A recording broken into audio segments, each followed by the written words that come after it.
ब्राह्मण प्रिय है। एक कारण कहा कि मंथन में जो विष निकला उस विष का पान किया और भगवान देवताओं ने मिलकर भगवान शंकर का जलाभिषेक किया। दूसरा कारण कहा माता सती ने शंकर को पाने के लिए श्रावण के महीने में ही सबसे ज्यादा साधना करी है। और क्या करा था माता सती ने? एक बालू का मिट्टी का शिवलिंग बनाती थी, प्रतिदिन शिवलिंग का निर्माण करती थी और शिवलिंग का निर्माण कर कर उसकी पूजन कर कर अर्चना कर कर उसका विसर्जन करती थी सती माता। और माता सती का नियम था भगवान शंकर को पाने के लिए शिवलिंग का। तो हमारे यहाँ शिव महापुराण में लिखा है कि पार्थिव शिवलिंग का निर्माण होना चाहिए और पार्थिव शिवलिंग का निर्माण करना है तो उसके लिए भी वर्णन करा गया। ब्राह्मण श्वेत मट्टी के शिवलिंग का निर्माण करे, वैश्य पीली मट्टी के शिवलिंग का निर्माण करे, क्षत्रिय लाल मट्टी के शिवलिंग का निर्माण करे और शूद्र काली मट्टी के शिवलिंग का निर्माण करे। कितना बड़ा शिवलिंग बनाना चाहिए? अगर हम पार्थिव शिवलिंग का निर्माण कर रहे हैं या हमारे घर में हम कोई मूर्ति रख रहे हैं या हमारे घर में हम कोई मूर्ति को विराजमान कर रहे हैं तो उस मूर्ति का भाव कितना बड़ा होना चाहिए? तो कहा जमीन पर अपने हस्त कमल को रखकर अंगूठे को ऊंचा कर कर देख लो, बस इतनी बड़ी मूर्ति घर के अंदर होना चाहिए। चाहे वो लड्डू गोपाल की हो, चाहे वो दुर्गा भवानी की हो, चाहे वो राम जी की हो, शंकर जी की हो, कृष्ण की हो, जिसकी रखना हो, बस इतनी बड़ी मूर्ति घर के अंदर होना चाहिए। क्यों? इससे बड़ी अगर मूर्ति होती है तो जैसे मंदिर में सेवा होती है उतनी सेवा की उसको जरूरत पड़ती है। और अगर इससे छोटी मूर्ति होती है, जितनी छोटी होगी उतनी सेवा कम करना पड़ती है। तो मूर्ति जितनी छोटी होगी उतना सुख प्रदान करेगी, उतना आनंद देगी। पर श्रावण के महीने में यदि आप रोज शिवलिंग नहीं बना सकते तो पूरे महीने में एक बार शंकर का शिवलिंग का पार्थिव शिवलिंग का निर्माण करना चाहिए, जरूर करना चाहिए। और पार्थिव शिवलिंग का निर्माण कर कर उसकी आराधना, उसकी अर्चना, उसकी पूजन करना चाहिए। नमः शिवाय, ओम नमः शिवाय, ओम नमः शिवाय, नमः शिवाय। पार्थिव शिवलिंग का जब भी निर्माण करें किसी थाली में या पात्र में जिसमें भी आप निर्माण कर रहे हैं, उस पार्थिव शिवलिंग को बनाने से पहले उसके अंदर पात्र के अंदर एक बेलपत्र रखे। बेलपत्र क्या? आपको कथा में कल कहा था, बेलपत्र का वृक्ष माता पार्वती के नयन अश्रु से प्रकट हुआ है और रुद्राक्ष का वृक्ष शंकर भगवान के नयन अश्रु से प्रकट हुआ है। तो बेलपत्र रखकर फिर उसके ऊपर शिवलिंग का निर्माण करें, फिर उसके ऊपर शिवलिंग, उसका लाभ आनंदित होगा, उसका सुख आनंदित, वो आनंद फल देने वाला होगा। कई लोग सीधे थाली में शिवलिंग बना देते हैं। माता पार्वती के हस्त कमल पर शिवलिंग का निर्माण है महाराज, हस्त कमल सुख देने के लिए।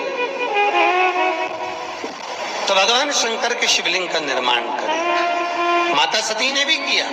यही श्रावण के महीने में माता सती शंकर भगवान के शिवलिंग का निर्माण करती है, पूजन करती है, अर्चना करती है। फिर शाम के समय उस शिवलिंग को मस्तक पर स्पर्श कर कर जलाशय में, कुंड में, जल में, बावड़ी में, कुएं में, तालाब में उसका विसर्जन करती है माँ। दूसरा कारण कहा सती शंकर को इसी श्रावण में रिझाई थी, इसलिए शंकर को श्रावण अति प्रिय है। कि पहले आती है नवमी, फिर आवेगी एकादशी देवसोनी। तो भंडारिया नवमी का मतलब क्या होता है? भंडारिया नवमी का मतलब ही यही है कि भगवान विष्णु सोने जाने से पहले नवमी तिथि के दिन 9 बेलपत्र भगवान शंकर को समर्पित कर कर भगवान शिव के मंदिर में बैठकर भगवान शंकर की आराधना कर कर भगवान विष्णु लक्ष्मी जी के साथ अपनी सृष्टि का कार्यभार 4 महीने के लिए शंकर जी को सौंप देते हैं भंडारिया नवमी के दिन। और एकादशी के दिन से देव सोनी एकादशी के दिन जब भगवान सोते हैं, उस दिन से भगवान शंकर पूरे कार्यभार को देखते हैं, पूरे कार्यभार। जब कार्यभार सौंपा गया, भगवान शंकर सृष्टि का संचालन करने लगे, तब ब्रह्मा और विष्णु ने आकर शंकर जी की आराधना यही श्रावण के महीने में करी थी कि आपने पूरा कार्य अच्छे से संभाला, इसलिए शंकर को श्रावण अति प्रिय है। ये तीसरा कारण है शंकर को श्रावण प्रियता का। अब शिव महापुराण की कथा करेंगे कि शंकर को श्रावण प्रिय चौथा कारण वर्णन करा कि ये कारण भगवान शंकर की आराधना माता पार्वती ने बाल्यपन से करी, खूब करी, खूब दिल से करी। ये कहते हैं कि अगर 1,00,000 बेलपत्र समर्पित कर रहे हो और तुम्हारे पास में अगर वो बेलपत्र नहीं है तो तुम 1,00,000 मत चढ़ाओ। आप तो एक बेलपत्र, परंतु वो बेलपत्र भी पूर्ण तरह से साफ, सुंदर, सुरक्षित, खंडित ना हो, वो मुझे समर्पित करो। एक चावल का दाना चढ़ाओ पर वो खंडित ना हो, एक फल चढ़ाओ वो खंडित ना हो, एक पुष्प चढ़ाओ वो खंडित ना हो। शिव कहते हैं मेरे हाथों से मेरा पुत्र खंडित हो गया था, उस दिन से मैंने वचन दिया है माता पार्वती को कि खंडित वस्तु स्वीकार नहीं करूंगा और न खंडित दूंगा। शायद इसीलिए ये चरित्र कहता है कि जिस नारी का गर्भ 2-3 महीना ठहरने के बाद में गर्भ गिर जाता हो, 4 महीना ठहरने के बाद गर्भ गिर जाता हो, गर्भ बच्चा पूर्ण नहीं होता हो, या बच्चा कहीं शरीर के अंदर डॉक्टर कह रहे हैं सोनोग्राफी में कि ये विकलांग है, बच्चे के पाँव में या मुख में या शरीर में पानी भरा गया है, ये सुरक्षित नहीं होगा, ये बुद्धि से कमजोर होगा, या ये बच्चा ऐसा विकलांग होगा, तो उसी समय पर जैसे ही डॉक्टर ने कहा वैसे ही एक श्रीफल, और वो श्रीफल खंडित नहीं होना चाहिए, उस श्रीफल पर जो नारी है गर्भ से है, उस नारी का सिर से लेकर एड़ी तक एक लच्छा मतलब मोली मतलब नाड़ा जो हाथ में बांधते हो कलेवा, उसको नाप कर श्रीफल पर भगवान शंकर का नाम लेकर उस स्त्री का नाम और गोत्र बोलकर बांधकर भगवान शंकर के चरणों में ले जाकर रख दीजिए, फिर वो बच्चे की जवाबदारी शिव की हो जाती है, फिर शंकर की, क्योंकि शिव ने माता पार्वती को वचन दिया था कि मैं खंडित नहीं दे सकता। सारे देवताओं के मंदिर में नारियल फूटता है, हनुमान जी के मंदिर में नारियल फूटता है, राम जी के मंदिर में नारियल फूटता है, देवी जी के मंदिर में नारियल फोड़ा जाता है, पर शंकर जी के मंदिर में नारियल नहीं फोड़ा जाता। आखा की आखा दिया जाता है कि पूर्ण दीजिए, बेलपत्र पूर्ण दीजिए, फल पूर्ण दीजिए, एक चावल का दाना भी दे रहे हो तो पूर्ण दीजिए। उसमें एक और अच्छी बात बहुत ध्यान लगाकर सुनिएगा, जितने आस्था चैनल पर सुन रहे हो, यूट्यूब पर सुन रहे हो, फेसबुक पर सुन रहे हो या इस पंडाल में श्रवण कर रहे हो, बहुत सावधानी से ध्यान दीजिएगा।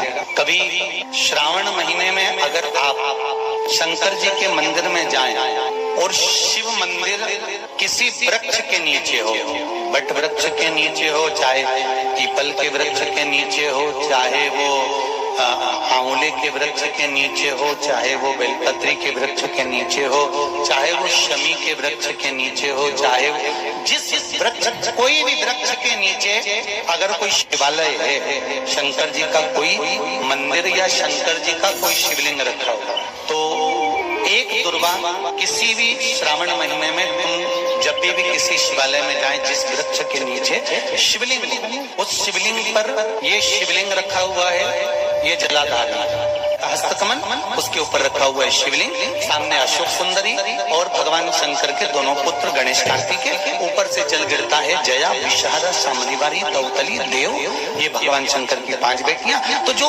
कटी भाग, इस कटी भाग पर अगर मात्र एक दुर्वा समर्पित कर जिसकी किडनी या लीवर में कोई तकलीफ हो रही हो या डायलिसिस चल रहा हो, तो मात्र एक दुर्वा उस कटी भाग पर श्रावण महीने में समर्पित कर उस दुर्वा के 7 टुकड़े कर 7 दिन प्रतिदिन सुबह के समय पर उसको चबाकर खा लेने पर या निगल जाने पर धीरे धीरे डायलिसिस बंद होने लगता है और किडनी लीवर अपना काम करना प्रारंभ कर देते हैं।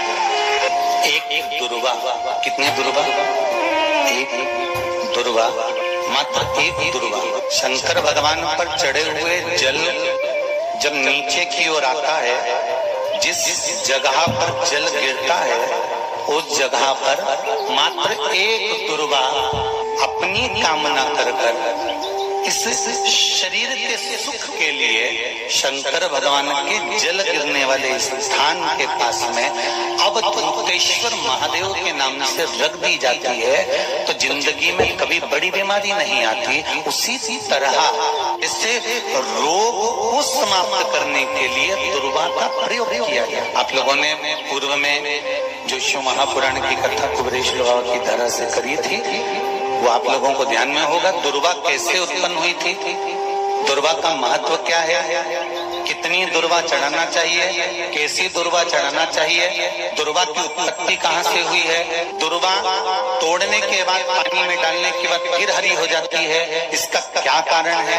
दुर्वा गणेश जी को क्यों चढ़ाई जाती है, शंकर जी को दुर्वा किस स्थान पर चढ़ाई जाती है, ये सारी कथा आपको पूर्व में इसी कुबेरेश्वर बाबा के पावन धरा से सुना चुके हैं, जो टीवी पर डली हुई है। कभी आपने नहीं सुनी हो तो यूट्यूब पर से दुर्वा शिव महापुराण की कथा आप निकाल कर उसको श्रवण कर सकते। उसमें वर्णन किया है कि इस दुर्वा का महत्व क्या है, दुर्वा का क्या। मात्र एक दुर्वा शिवलिंग पर चढ़े हुए जल जहां से नीचे की ओर गिरता है, उस जगह पर मात्र अपने शरीर की कामना करते हुए भगवान से रोग मुक्ति के लिए एक दुर्वा अगर समर्पित कर दी जाए तो कोई बड़ी बीमारी जिंदगी में आ ही नहीं सकती, ग्रहण ही नहीं, मतलब ग्रसित नहीं। श्रावण के महीने की श्रावण शिव महापुराण की कथा सुन रहे हो, एक बात दिल से बताना, जितनी सौभाग्यवती माताएं होती हैं ये संक्रांति पर भी 13 चीजें दान करती हैं, 14 चीजें दान करती हैं। बीच में कोई 16 सोमवार का उद्यापन करेंगे तो भी सुहाग की सामग्री देंगे, उद्यापन करेंगे तो भी सुहाग की सामग्री देंगे, कोई कार्य करेंगे तो भी सौभाग्य की सामग्री देंगे। सौभाग्य की सामग्री का दान क्यों किया जाए, सौभाग्य सूचक वस्तुओं का दान क्यों किया जाए, सौभाग्य की वस्तुएं क्यों प्रदान करी जाती है, क्यों दी जाती है, उसका कारण क्या है।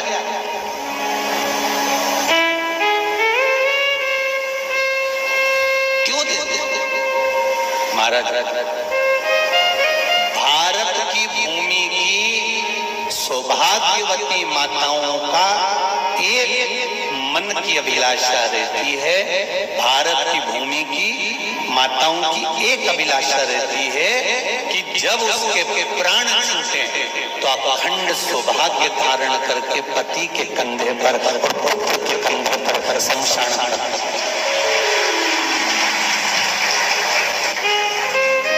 ये भारत की भूमि की माताओं की सोच, उनके मन का संकल्प, उनके मन का भाव।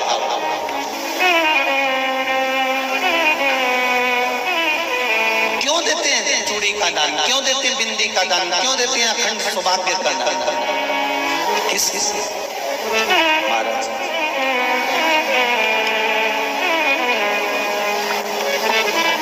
मेरे हाथों में भर भर के चूड़ी रहे, मेरे हाथों में भर भर के चूड़ी, और मैया कोई कामना, मेरे मस्तक पे चमकती चूनर रहे, मेरे मस्तक पे चमकती चूनर रहे, और मैया कोई कामना, मेरी मांगों में भर भर के सिंदूर रहे, मेरी मांगों में भर भर के सिंदूर रहे, और मैया कोई कामना नहीं, मेरे पाँव में बिछुड़ी का जोड़ा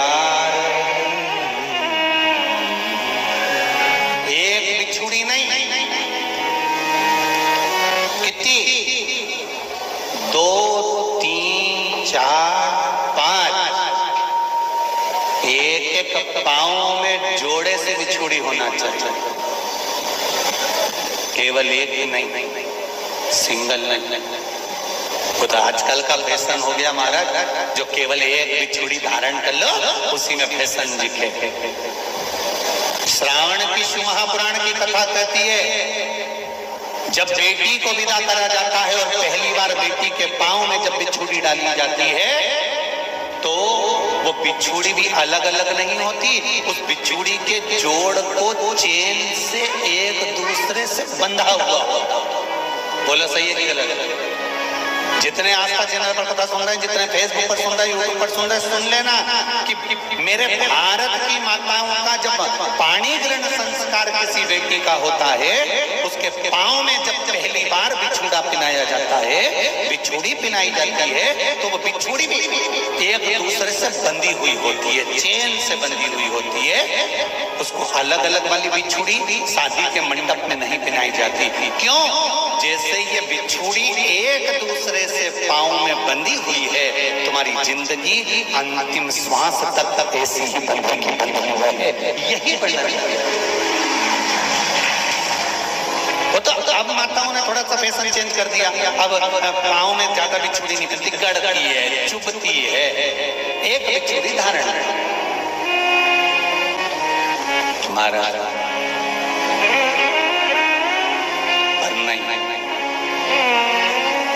बिछुड़ी भी दो जोड़े से, हमारी माताएं भारत की भूमि की जो माताएं हैं, ये चूड़ी भी हाथ में पहनती है तो जोड़े से पहनती है। बोलो जैसा सही है कि गलत है? एक अकेली चूड़ी माताएं हाथ में धारण नहीं करती हैं। अगर भारत की भूमि की संस्कारित माताएं हैं और भारत की भूमि की सभ्यता और संस्कृति को जानती है तो अकेली चूड़ी नहीं, जोड़े की चूड़ी पहनेगी, 2 चूड़ा डालेगी, 4 डालेगी, 12 डालेगी, पर सिंगल नहीं, अकेले। श्रावण के महीने की शिव महापुराण की कथा, जिसका नाम है श्रावण शिव महापुराण की कथा, ये कहती है कि पार्वती जी ने और गंगा जी ने ये चतुर्मास में जितना सौभाग्य का दान दिया है, उनके बराबर दुनिया का कोई व्यक्ति इतना सौभाग्य का दान नहीं दे सकता, जो माता गंगा और पार्वती दोनों दान दे रहे हैं।